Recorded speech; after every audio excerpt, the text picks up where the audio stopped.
Everybody, welcome back to our channel. జనరల్గా మనం మన డైలీ లైఫ్లో చాలా రకాల వర్డ్స్ అండ్ సెంటెన్సెస్ని యూజ్ చేస్తూ ఉంటాం కదా. సో అలాంటి వర్డ్స్ అండ్ సెంటెన్సెస్లో నుంచి నేను కొన్ని వర్డ్స్ తీసుకొని వాటికి సంబంధించిన కొన్ని ఎగ్జాంపుల్ సెంటెన్సెస్ అనేవి ఇంగ్లీష్లో ఎలా చెప్పాలో నేను క్లియర్గా ఎక్స్ప్లెయిన్ చేస్తాను. ఇలాంటి వీడియోస్ నా ఛానల్లో చాలానే ఉన్నాయి, ఒకసారి మీరు ప్లేలిస్ట్లోకి వెళ్ళి చూసేయండి. మీకు ఏమైనా డౌట్స్ ఉంటే ఇన్స్టాగ్రామ్ లింక్స్ అనేవి డిస్క్రిప్షన్లో ఇచ్చున్నాను. మీరు కనుక నా ఛానల్ని ఫస్ట్ టైం విజిట్ చేసినట్లయితే సబ్స్క్రైబ్ చేయడం మాత్రం మర్చిపోవద్దు. వీడియో కనుక నచ్చినట్లయితే లైక్ చేయండి, అలాగే మీ ఫ్రెండ్స్ అండ్ ఫ్యామిలీ మెంబర్స్కి షేర్ చేయండి. Okay, let's go to the topic.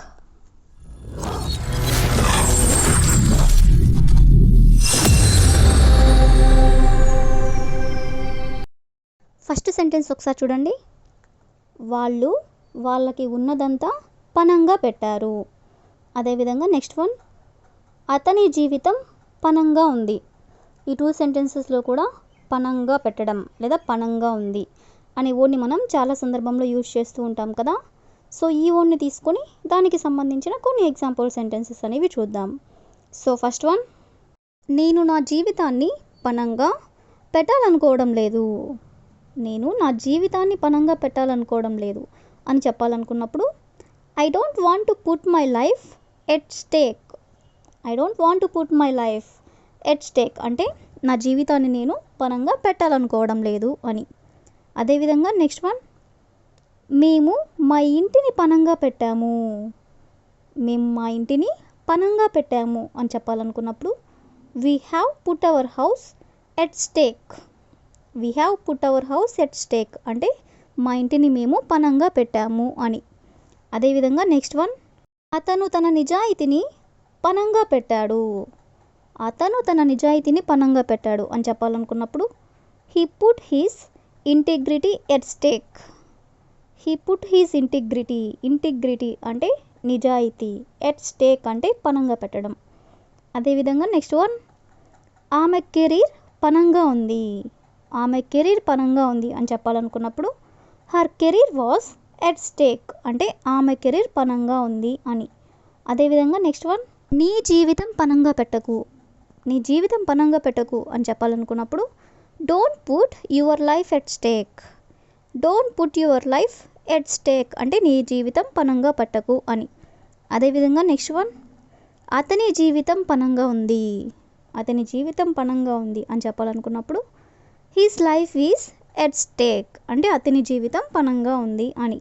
అదేవిధంగా ది లాస్ట్ వన్, వాళ్ళు వాళ్ళకి ఉన్నదంతా పనంగా పెట్టారు. వాళ్ళు వాళ్ళకి ఉన్నదంతా పనంగా పెట్టారు అని చెప్పాలనుకున్నప్పుడు they have put their everything at stake. They have put their everything at stake అంటే వాళ్ళు వాళ్ళకి ఉన్నదంతా పనంగా పెట్టారు అని. సో ఈ విధంగా మనం పనంగా పెట్టారు అనే వర్డ్ని యూజ్ చేసుకొని కొన్ని ఎగ్జాంపుల్స్ అనేవి చూసాం కదా. నెక్స్ట్ సెంటెన్స్ ఒకసారి చూడండి. ఆమె తన జాబ్ వదిలేయాలని డిసైడ్ అయిపోయింది. అదేవిధంగా నెక్స్ట్ వన్, అతను ఆమెకి విడాకులు ఇవ్వాలని డిసైడ్ అయిపోయాడు. ఈ రెండిట్లో కూడా డిసైడ్ అయిపోవడం అంటే ఏదైనా ఒక డెసిషన్ని కన్ఫర్మ్ చేసుకోవడం అన్నమాట. సో ఈ విధంగా మనం డిసైడ్ అయిపోయింది లేదా డిసైడ్ అయిపోయాడు అనే వర్డ్ని తీసుకొని దానికి సంబంధించిన కొన్ని ఎగ్జాంపుల్స్ అనేవి చూద్దాం. సో ఫస్ట్ వన్, వాళ్ళు లోన్ తీసుకోవాలని డిసైడ్ అయిపోయారు. వాళ్ళు లోన్ తీసుకోవాలని డిసైడ్ అయిపోయారు. దీని ఇంగ్లీష్లో they made up there minds to take a loan. They made up there minds అంటే వాళ్ళు డిసైడ్ అయ్యారు. టు టేక్ ఎ లోన్ అంటే లోన్ తీసుకోవాలని అని. అదేవిధంగా నెక్స్ట్ వన్, ఆమె ఢిల్లీకి మూవ్ అవ్వాలని డిసైడ్ అయిపోయింది. ఆమె ఢిల్లీకి మూవ్ అవ్వాలని డిసైడ్ అయిపోయింది అని చెప్పాలనుకున్నప్పుడు she made up her mind to move to Delhi. She made up her mind అంటే ఆమె డిసైడ్ చేసుకునింది. టు మూవ్ టు ఢిల్లీ అంటే ఢిల్లీ వెళ్ళాలని అని. అదేవిధంగా నెక్స్ట్ వన్, నేను ల్యాప్టాప్ కొనాలని డిసైడ్ అయిపోయాను అంటే ఎలాగైనా సరే నేను ల్యాప్టాప్ కొనాలని డిసైడ్ అయ్యాను అని. సో దీని ఇంగ్లీష్లో I made up my mind to buy a laptop. I made up my mind to buy A laptop అంటే నేను ల్యాప్టాప్ ఎలాగైనా కొనాలని డిసైడ్ చేసుకున్నాను అని.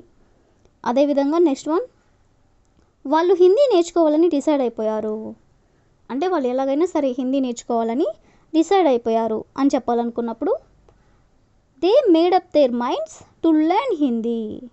దే మేడప్ దేర్ మైండ్స్ అంటే వాళ్ళు డిసైడ్ అయిపోయారు. టు లెర్న్ హిందీ అంటే హిందీ నేర్చుకోవాలని అని. అదేవిధంగా నెక్స్ట్ వన్, మేము అబ్రాడ్ వెళ్ళాలని డిసైడ్ అయిపోయాము. మేము అబ్రాడ్ వెళ్ళాలని డిసైడ్ అయిపోయాము అని చెప్పాలనుకున్నప్పుడు we made up our minds to go abroad. We made up our minds to go abroad అంటే మేము అబ్రాడ్ వెళ్ళాలని డిసైడ్ అయిపోయాము అని. అదేవిధంగా నెక్స్ట్ వన్, అతను ఆమెకి విడాకులు ఇవ్వాలని డిసైడ్ అయిపోయాడు. దీన్ని మనం ఎగ్జాంపుల్గా చెప్పుకున్నాం కదా. సో దీన్ని ఇంగ్లీష్లో he made up his mind to divorce her. He made up his mind to divorce her అంటే అతను ఆమెకి విడాకులు ఇవ్వాలని డిసైడ్ అయిపోయాడు అని. అదేవిధంగా నెక్స్ట్ వన్, ఆమె తన జాబ్ వదిలేయాలని డిసైడ్ అయిపోయింది. ఆమె తన జాబ్ వదిలేయాలని డిసైడ్ అయిపోయింది అని చెప్పాలనుకున్నప్పుడు she made up her mind to quit the job. She made up her mind to quit the job అంటే ఆమె తన జాబ్ వదిలేయాలని డిసైడ్ అయిపోయింది అని. సో ఈ విధంగా మనం కొన్ని ఎగ్జాంపుల్స్ అనేవి చూసాం కదా. నెక్స్ట్ వర్డ్ చూడండి, నువ్వు మునిపటిలాగా లేవు లేదా ఆమె మునిపటిలాగా లేదు. ఈ విధంగా ఇలా చెప్తూ ఉంటారు కదా, అంటే నువ్వు ఇంతకు ముందులాగా లేవు అని ఈ విధంగా అనమాట. సో ఇలాంటి సెంటెన్సెస్ని ఎలా చెప్పాలో కొన్ని ఎగ్జాంపుల్ సెంటెన్సెస్ ద్వారా తెలుసుకుందాం.